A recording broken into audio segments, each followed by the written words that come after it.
नमस्कार दोस्तों, a very good morning. बहुत बहुत स्वागत है आपका आज की ताज़ा खबर में। एक नए हफ्ते की शुरुआत हमेशा की तरह हम इस वीडियो से आज करने जा रहे हैं। तो मंडे मॉर्निंग का ये वीडियो शुरू करते हैं हम ग्लोबल इकोनॉमी के साथ। तो सबसे पहले, जैसे कि मैं मोस्ट मंडे मॉर्निंग्स में कोशिश करता हूँ, सबसे पहले ये अपडेट देने की कि ग्लोबल इकोनॉमी के पॉइंट ऑफ व्यू से, macro economic point of view से क्या क्या इंपॉर्टेंट चीजें इस हफ्ते में ड्यू है। तो सबसे पहले सेंट्रल बैंक डिसीजंस के बारे में बात करेंगे, जिस पर मेन सारी जो नजर है सारे इन्वेस्टर्स की वो इसी पर रहेगी कि फेडरल रिजर्व क्या करेगा। जी हाँ, फेडरल रिजर्व की मीटिंग है वेनसडे को, जब ये डिसाइड होगा कि उनका क्या आउटलुक है फॉर द रेट कट्स, क्या वो माइंड में रख रहे हैं करेंटली, उनका इन्फ्लेशन पर क्या व्यू है। उसी से ये साबित होगा कि रेट कट्स कब हो सकते हैं एंड मार्केट कैसे कैसे ये चीजों को प्राइसिंग इन कर सकता है। एक और सेंट्रल बैंक जिनका बहुत एंटिसिपेटेड डिसीजन इस हफ्ते में है, and that is bank of Japan. तो बैंक ऑफ जापान जो है, उन्होंने यही कहा है कि अब तक वो एक बहुत बड़ी नेगेटिव इंटरेस्ट रेट की जो साइकिल है वो एंड करने की कोशिश करने वाले हैं। तो हो सकता है कि इस मीटिंग में, उनकी इस मीटिंग में first time in very long time, in 8 years, bank of Japan might think कि उनको इंटरेस्ट रेट्स बढ़ाने होंगे। एक स्टिमुलस उन्होंने बहुत टाइम तक रखा था अपनी इकोनॉमी में, लेकिन वो भी अब थोड़े थोड़े इन्फ्लेशन के कुछ जो प्रूफ्स है वो अभी देख रहे हैं। तो हो सकता है कि वो अपनी जो रेट्स है वो थोड़े से यहाँ पर बढ़ाते हुए दिखे। तो इसके अलावा बैंक ऑफ इंग्लैंड का भी आउटलुक है which is due on Thursday. Bank of Japan के बारे में जो मैं बात कर रहा था, that is due on Tuesday. तो ये भी एक इंपॉर्टेंट अपडेट इस हफ्ते में आ सकता है। एंड एक और इंपॉर्टेंट चीज from world economic perspective is Nvidia. Now Nvidia की डेवलपर कॉन्फ्रेंस है which is due to get underway today. तो उससे हो सकता है कि थोड़े एआई रिलेटेड अनाउंसमेंट यहाँ पर आए, जिससे इन्वेस्टर्स को थोड़ी और अपडेट्स मिल सके कंपनी के बारे में in the future. So that is another thing that is to be there to watch out. अब बढ़ते हैं अगली न्यूज पर, which is regarding the US markets on Friday. तो फ्राइडे को यूएस के जो स्टॉक्स है वो काफी गिरते हुए नजर आए। Wall street was overall in a negative phase on Friday. Investors भी करंटली एक आउटलुक असेस करने की कोशिश कर रहे हैं कि आगे चल के क्या क्या स्टांस यहाँ पर फेडरल रिजर्व ले सकता है। तो जो भी स्टॉक्स यूएस के मार्केट्स में फ्राइडे को गिरे, they were mainly technology related mega caps. So Microsoft का stock for example, Microsoft fell by more than 2% on Friday. तो ऐसे ही कुछ जो टेक रिलेटेड कंपनीज है उनमें थोड़ी सी गिरावट नजर आई ऑन फ्राइडे। ट्रेडर्स जो भी है वो अभी भी इस पर ही अपने बेट्स लगाए हुए हैं कि जून में एक rate cut federal reserve announce कर सकता है। तो सारी नजर इसी पर है कि इन्फ्लेशन का डेटा क्या आएगा एंड फेडरल रिजर्व जो है अपनी कमेंट्री उस पर कैसे दे सकता है। एडोब जो एक मेजर सॉफ्टवेयर कंपनी है, उनके शेयर्स 14% से ड्रॉप होते हुए नजर आए ऑन फ्राइडे। आफ्टर उनका जो सेकंड क्वार्टर का जो रेवेन्यू फोरकास्ट है, they were below the analyst estimates. S&P का जो ओवरऑल टेक्नोलॉजी इंडेक्स है, that itself was down by 1.3%। And like I said, Microsoft का stock was down by more than 2% on Friday. The next news is about the oil markets. Now oil market में Friday को काफी dip नजर आई, एक हल्का सा correction नजर आया, लेकिन पूरे हफ्ते की अगर हम बात करें, पिछले पूरे हफ्ते की, तो 3% से वीकली गेन ऑयल के मार्केट में नजर आया है। तो हालांकि फ्राइडे को एक हल्का सा ही डिप आया है, बट स्टिल 3% से इंक्रीज हुआ है। दैट शोज कि अभी भी जो राइजिंग डिमांड है वो उतनी स्ट्रांग नजर नहीं आ रही है। अभी भी सप्लाई जो है वो उस पर ही टाइटनिंग की वजह से प्राइजेस ऐसे इन्फ्लुएंस हो रहे हैं, जिससे ऑयल के प्राइसेस थोड़े से बढ़ते हुए नजर आ रहे हैं। Some of the analysts are saying कि सप्लाईज अभी भी टाइटनिंग होते हुए नजर आ रहे हैं। जो भी सप्लाई करने वाले कंट्रीज है वो थोड़े से अपने सप्लाईज अभी भी टाइटन कर रहे हैं। एंड इसके अलावा जो मेजर वरी है अभी भी ऑयल मार्केट में, that is again related to the US Federal Reserve, कि वो जो है वो रेट कट्स नहीं कर पाएंगे बिकॉज इन्फ्लेशन अभी भी एक वरी नजर आ रहा है। सो that is something that is weighing down the oil prices. लेकिन अभी करंटली सप्लाई के कंस्ट्रेंट्स की वजह से ज्यादातर जो एक मोमेंटम नजर आ रहा है ऑयल के मार्केट में, वो टुवर्ड्स प्राइस इंक्रीज ही नजर आ रहा है। प्राइसेस काफी टाइम से रेंज बाउंड रहे हैं इन दी ऑयल मार्केट्स, एंड पिछले पूरे महीने में एक $80 to $84 पर बैरल तक ये रहे थे। एंड बहुत सारी चीजें हैं which are contributing to this. एक तो ऑयल लेड डिस्ट्रप्शन जो रेड सी में हो रहा है, उस वजह से भी एक काफी मेजर प्रॉब्लम उसी वजह से भी हुआ है। एक और चीज जो पिछले एक महीने में हुई है, दैट इंक्लूड्स कि यूक्रेन ने कुछ स्ट्राइक्स किए ऑन रशियन ऑयल रिफाइनरीज, जिसकी वजह से एक बहुत बड़ी रिफाइनरी पे आग भी लगी थी पिछले महीने में। तो ये सब चीजों की वजह से थोड़ा ऑयल मार्केट में भी सप्लाई के कंस्ट्रेंट्स बढ़ते हुए नजर आ रहे हैं। अब बढ़ते हैं हम इंडियन इकोनॉमी की ओर। सबसे पहली news here is about SEBI. तो सेबी ने काफी सारे अनाउंसमेंट्स फ्राइडे को किए थे, जिसमें से एक और इंपॉर्टेंट अनाउंसमेंट ये था कि उन्होंने formally SEBI has decided to roll out the beta version of T+0 settlement from March of 28th। तो जो मेन मार्केट रेगुलेटर है, उन्होंने कहा है कि एक बीटा यानी एक फॉर सम यूजर्स एंड एक टेस्ट बेसिस पर वो देखना चाहते हैं कि T+0 सेटलमेंट कैसे वर्क करेगी। This will be on an optional basis from March 28th। तो जो प्रेस रिलीज सेबी ने किया उसमें यही कहा था कि this will be like I said an optional basis पर ये रिलीज किया जाएगा, and this will be limited to just 25 scripts. So सिर्फ 25 शेयर्स के लिए ऐसा होगा कि T+0 सेटलमेंट होगा with a limited number of brokers as well. तो सेबी इसमें बहुत सारे स्टेक होल्डर कंसल्टेशंस भी करने वाला है, जहां पर वो देखेगा कि how the users are reacting to it and how the market is reacting to it. And हो सकता है आगे चल के ये एक larger base of stocks and brokers के लिए भी किया जाए। तो T+0 सेटलमेंट मतलब क्या कि जिस दिन आप स्टॉक्स बाय करोगे उसी दिन वो आपके अकाउंट में भी आ जाएंगे, and so that basically means कि फंड्स एंड सिक्योरिटीज जो है for that transaction they will be settled on the same day that the transaction was entered into. इसके बहुत सारे फायदे इन्वेस्टर्स को होंगे। Just like I talked about the by side, वैसे ही सेल साइड पर वी कैन एक्सपेक्ट कि आप जब सेल करोगे तो उसी दिन उसके जो शेयर उसके जो पैसे है by selling those shares they will be credit to your demat account. So अब तक इंडियन सिक्योरिटीज जो है they are operating at T+1 settlement cycle like you must be already knowing. सबसे पहले ये जो शॉर्टनिंग ऑफ सेटलमेंट साइकिल हुआ था by SEBI that was in 2002, जब T+5 से T+3 पर सेबी ने सेटलमेंट साइकिल जो है वो नैरो कर दिया था। उसके बाद T+2 2003 में आया which continued for a very long time.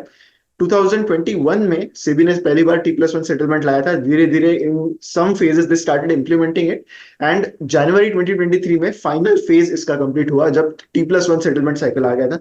So SEBI has also come a long way from T+5, we are now seeing T+0. So we have to applaud SEBI for their efforts here, because बहुत सारे markets में अब तक अगर हम globally बात करें तो T+0 सेटलमेंट अब तक आया नहीं है। So in spite of having such high volumes and such complex processes in India, SEBI ने ये चीज की और इम्प्लीमेंट करने का कोशिश पूरी की है, and let's see how the markets react to it. अगर हम ग्लोबली बात करें तो T+0 settlement cycle is not that common. T+1 या फिर T+2 is something that most exchanges all over the world follow.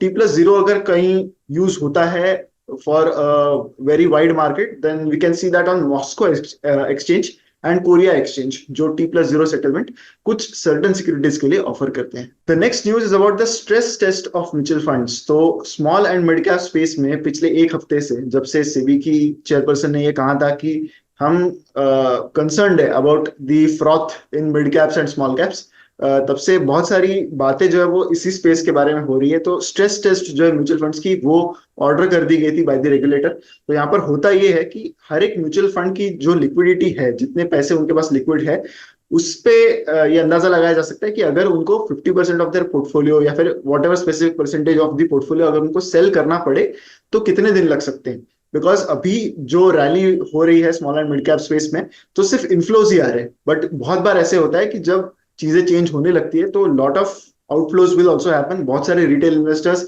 ये स्पेस में उनके पास उतना स्टमक नहीं है टू टेक अ करेक्शन, तो ऐसे में आउटफ्लोज भी यहाँ पर हो सकते हैं। That is what SEBI is here thinking. तो इसी पर बहुत सारे जो mid caps and small cap funds थे उनमें स्ट्रेस टेस्ट ऑर्डर कर दिया गया था। तो उसके कुछ रिजल्ट सामने आए हैं। It will take about an average 6 days for mid cap funds to liquidate 50% of their portfolios. ये स्ट्रेस टेस्ट का एक एवरेज रिजल्ट है। स्मॉल कैप्स के केस में दिस इज 14 days लग सकते हैं उनको 50% ऑफ देयर पोर्टफोलियो लिक्विडेट करने के लिए। उनकी स्पेस को हमें समझना बहुत जरूरी है। Mid caps and small caps में इन्वेस्ट करने वाले बहुत सारे म्यूचुअल फंड्स को ऐसे कुछ इलिक्विड कंपनीज में भी पैसे इन्वेस्ट करने होते हैं, जो समय आने पर अगर फंड जो म्यूचुअल फंड हाउस है उन पर अगर बहुत सारे लोग रिडम्पशन करने अचानक आ गए तो म्यूचुअल फंड हाउसेस को भी तो ये शेयर्स बेचने होंगे। जब वो शेयर्स बेचेंगे तभी जाके वो इन्वेस्टर्स को अपना पैसा वापस दे सकते हैं। अगर रिडेम्पशन बहुत सारे लोगों ने एक साथ करने की कोशिश की in this small and mid cap space, तो ऐसे में जो कंपनीज जो म्यूचुअल फंड्स है उन्होंने जिन कंपनीज में अपने शेयर्स होल्ड किए हुए हैं उनको बेचने के लिए मार्केट में बायर्स भी तो होने चाहिए। So liquidity is a problem when it comes to small and mid cap space, तो इसलिए ये स्ट्रेस टेस्ट करना जरूरी है। ऐसी सिचुएशंस 2008 के क्राइसिस में बहुत सारे जगह पर वर्ल्ड वाइड देखे गए, जब रन ऑन द बैंक और run on the mutual fund हुआ, जब बहुत सारे लोग एक साथ रिडेम्पशन करने जाते हैं। तो ऐसे में ये बहुत बार देखा गया है इन द पास्ट। ऑल्दो कोविड-19 या फिर 2008 जैसी जैसी फेज अभी नजर नहीं आ रही है, but still SEBI is trying to be on a very safe side. वो ये देखना चाहते हैं कि अगर कोई सिचुएशन ऐसी आती है जहां पर हो सकता है कि कोई करेक्शन आ जाए स्मॉल और मिड कैप स्पेस में, जिसकी वजह से बहुत सारे लोग रिडेम्पशन करने जाए, तो ऐसे में we should be quite sure कि क्या क्या चीजें यहाँ पर हो सकती है। तो ये लिक्विडिटी सिचुएशन देखते हुए ही मेनली ये सारी चीजें कर दी गई। तो स्कीम्स मेनली जिनके कॉर्पस लार्ज होते हैं in the small and mid cap space, उनको ज्यादा प्रोपोर्शन होता है उनका इन इलिक्विड और लो लिक्विडिटी स्टॉक्स, तो उनको ज्यादा टाइम लग सकता है to liquidate their portfolio. Debt mutual funds में ऐसा पहले हो चुका है। फ्रैंकलिन का केस आपको शायद याद होगा फ्रॉम 2020 2021, जहां पर रिडेम्पशंस जो है वो बंद कर दिए गए थे बाय द म्यूचुअल फंड। पर इक्विटीज में उतनी वैसी सिचुएशन अब तक देखी नहीं गई है, but still like I said, just to be on a safe side, SEBI is doing these things. अब बढ़ते हैं कुछ स्टॉक वाइज अपडेट्स की ओर। फ्लिपकार्ट का जो वैल्यूएशन है that has declined by over 41,000 crores in the last 2 years। This is what is apparent from the filings by Walmart. तो Walmart जो है it's one of the key investors in Flipkart, largest investor in Flipkart. तो उनके जो valuations उनके books में उन्होंने write down किए, उससे ये समझ में आ रहा है कि उनका जो वैल्यूएशन है वो कम हो गया। हालांकि फ्लिपकार्ट जो कंपनी है वो खुद इस चीज पर अग्री नहीं कर रही है। तो as per the valuations done by Walmart in their books, Flipkart has a valuation that has declined by $5 billion, which is roughly equal to 41,000 crore Indian rupees. जो वैल्यूएशन किया है of Flipkart that has decline to $35 billion as of January 2024, जबकि financial year and 2022 में ये जो valuation था that was around $40 billion in the books of Walmart. तो Walmart के ने इक्विटी चेंज की recently, they have also bought some more shares. लेकिन फ्लिपकार्ट का यहाँ पर कहना है कि जो डिक्लाइन है वैल्यूएशन में वो डीमर्जर की वजह से है ऑफ फोन पे, जो एक सेपरेट कंपनी हो गया है। एंड इस वजह से जो करंट वैल्यूएशन है वो should be in the range of 38 to 40 billion dollars, ऐसा फ्लिपकार्ट का यहाँ पर कहना है। तो अभी भी Flipkart and Walmart are not really agreeing on this valuation aspect, but Flipkart is not a publicly traded company, तो ऐसे में वैल्यूएशन डिटरमाइन करना भी एक चैलेंज यहाँ पर हो सकता है। अगर नंबर्स की बात करें कि फ्लिपकार्ट के नंबर्स कैसे हैं, तो they are still not profitable. Flipkart का नेट लॉस था of rupees 4,846 crores in FY23, जबकि उनकी टोटल कंसोलिडेटेड इनकम थी 56,000 crore रुपीस इन FY23। अगली न्यूज है about BAT, that is British American Tobacco. So BAT ने they were recently in the news because उन्होंने आईटीसी में अपनी कुछ स्टेक जो है वो लिक्विडेट कर दी थी। लेकिन दे आर सेइंग कि करंट उनकी जो होल्डिंग्स है उसमें they are very happy and they don't have any plans to sell more stake in the immediate future. तो ऐसे में ये एक आईटीसी के स्टॉक के लिए एक अच्छी न्यूज रहेगी कि there is no more liquidation currently planned by BAT. तो ब्रिटिश अमेरिकन टोबैको के जो चीफ है उन्होंने यही कहा है कि वो डाइल्यूट करने के लिए अब फिलहाल उनके कोई प्लान्स नहीं है। They are quite happy to retain influence on the ITC board, ऐसा भी उन्होंने कहा है। एंड आगे का फ्यूचर भी वो ऐसा ही जो है वो प्रोस्पेक्टिव फ्यूचर भी अच्छा देख रहे हैं करंटली। उनका ये कहना है कि आईटीसी खुद को ट्रांसफॉर्म करने की कोशिश कर रहा है, बहुत सारे इन्वेस्टमेंट्स उन्होंने किए हैं and divesting of the hotel business भी उन्होंने किया है, and they are supporting it is what BAT has said. And वो अभी भी करंटली हैप्पी है कि दे हैव अ से in all these decisions and that's why they want to keep their shareholding at that current level. British American Tobacco जो है that is the biggest shareholder in ITC because ITC में promoters नहीं है, it's a professionally managed company. 13 मार्च को आप जानते होंगे कि बैट ने काफी मेजर स्टेक यहाँ पर सेल किया था, 43.7 crore शेयर्स ITC के उन्होंने सेल किए थे एट रुपीज 400 पर शेयर, जिसके बाद which total to around 17,400 crore rupees का टोटल ब्लॉक डील था, जिससे आईटीसी में उनका जो स्टेक है that has come down to 25.5%। दिसंबर 2023 में before the stake sale they had a stake of around 29%। British American Tobacco almost 100 से भी ज्यादा साल से आईटीसी में इन्वेस्टेड है। They invested their first initial amount in the 1900s, so तब से लेकर अब तक they are invested in the company.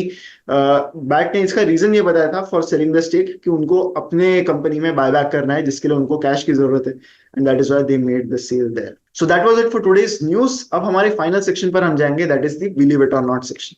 तो यहाँ पर आज हम बात करने वाले हैं एक ऐसी इंडस्ट्री की जो वैसे तो है काफी छोटी, but it is struggling to come out of the Covid pandemic. Covid में जो उस इंडस्ट्री का डाउनफॉल हुआ वो अब तक उससे उभरी नहीं है, and that is the gum industry. So bubble gum की जो इंडस्ट्री है, च्युइंग गम की जो इंडस्ट्री है, that is facing a huge crisis all over the world.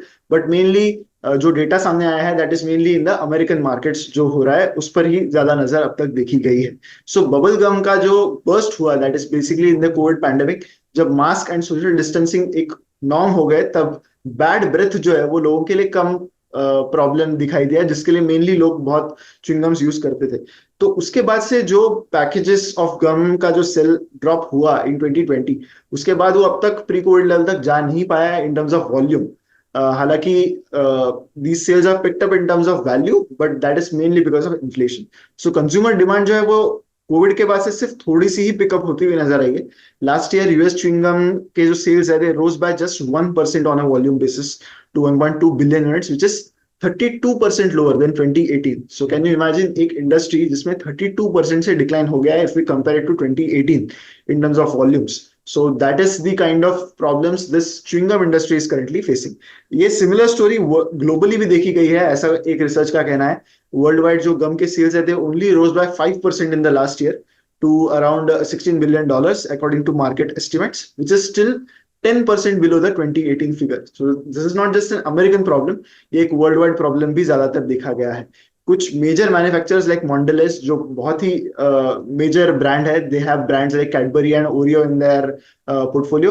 उन्होंने ऑल टुगेदर च्युइंगम मार्केट जो है वो छोड़ दिया है। They already sold that chewing gum related brands जो है वो बेच चुके हैं in the last year, and they are now concentrating on other products जहां पर उनको ग्रोथ ज्यादा दिख रही है। सो ये एक काफी इंटरेस्टिंग सी चीज थी कि एक इंडस्ट्री जो है वो अब तक उभर ही नहीं पाई है कोविड-19 से, and they are still facing a lot of problems. हालांकि एक अच्छी बात इस इंडस्ट्री में ऐसी है कि जो भी इस इंडस्ट्री के प्लेयर्स है, they are not just pure chewing gum players, वो बाकी चीजें भी बनाते हैं। तो ऐसे में they can concentrate on more important parts of their business. So that was it for today's episode of आज की ताजा खबर। मैं आशा करता हूँ कि वीडियो आपको काफी अच्छा लगा होगा। आप वीडियो को लाइक करना मत भूलिएगा, एंड कमेंट्स में मुझे बताइए आपको वीडियो कैसा लगा। शेयर भी कीजिए विद मैक्सिमम पीपल। मिलेंगे हम अगले वीडियो में। Thank you so much.